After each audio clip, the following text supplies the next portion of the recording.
Let's go ahead and open the driver's side door. Now right over there at the bottom, the left side one, that's the primary hood release lever. Pull it in front of the vehicle right on top of the Toyota emblem there. Put one finger right in there and then pull it up. And at the same time lift up the hood. Now that's the secondary latch. See how it works? You put one finger and that's how it unlatches. So lift up the hood, and this hood requires a prop rod to stay in place. To grab the rod, put it right over there in that slot with the arrow marking it, and then pull it back a little bit to secure it.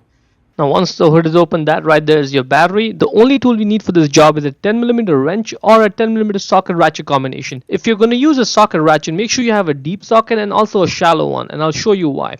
First off, we'll take this negative terminal wire off, and for that you will likely need a short one because the deep one will not fit over there. So go ahead, loosen that up, and just loosen it enough that we can get the wire out of there, and then tuck it away so there's no accidental contact later on. Repeat the process for the positive terminal, loosen that and get that wire off as well.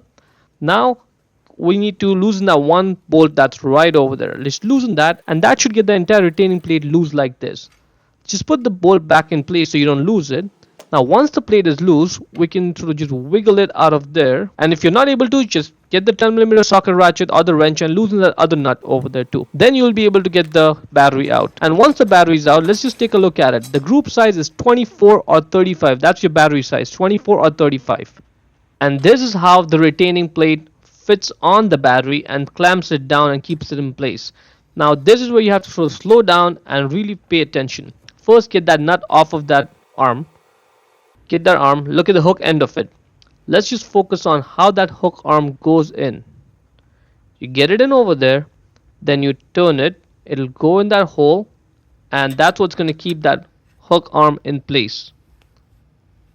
Good. Once it's in place like this, just let it rest. That is good. Now let's get that plastic plate. See, there are two dimples on it. Those two alignment dimples, they go with the aligning holes over there. Yep, those two holes. Align it, get the plate in place, and then you'll have to move it front, back, left and right a little bit to get it to drop into those holes.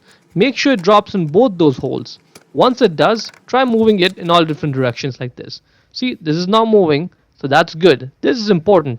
The rod is over there, the plate's in place. Just get the battery, group 24 or group 35, that's your battery size. Put it back in place and make sure the battery is in the plate on front and back both, and the orientation of the battery is proper. See, that's the positive, the red wire, the negative, the black wire. Now get the retaining plate through that rod. Once it's in place like this, see how it sort of presses down on the battery? That's good. Just put the nut, hand tighten the nut, get that other bolt out, and just hand tighten it down first, and then just tighten it down with the socket ratchet combination on both the sides. As you're tightening it, check for the battery, make sure it's not moving. You have to tighten both the nut and the bolt down properly enough that the battery should not move. Now the battery is good, it's not moving. That's perfect. At this point, we can get the red wire, the positive one, and put that on the battery terminal and push it down. You have to push it down to make sure it has good contact, and then just tighten that 10mm nut over there. That's not moving, that's good. And repeat the process for the negative one, the black wire. And now right when you do that, you may notice some sparks, and that's okay. It's normal because that's when the connection's formed. Push it down and tighten that nut as well, and try moving the wire. It should not move. That's good.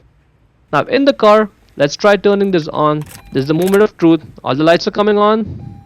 Let's try turning the engine on, and it does. And everything else is working good over here as well, and that is pretty much it. Now push on the hood to take some pressure off the prop rod. Get the rod out of that slot, put it back in its place and secure it, and now lower the hood and slam it shut. Hope you found it useful. Before we go, let me give a quick shout out to Naya Motors Inc. for letting us use the car today to film the videos. They are a used car dealer here in Ottawa, Canada. Check out the link in description for their entire inventory.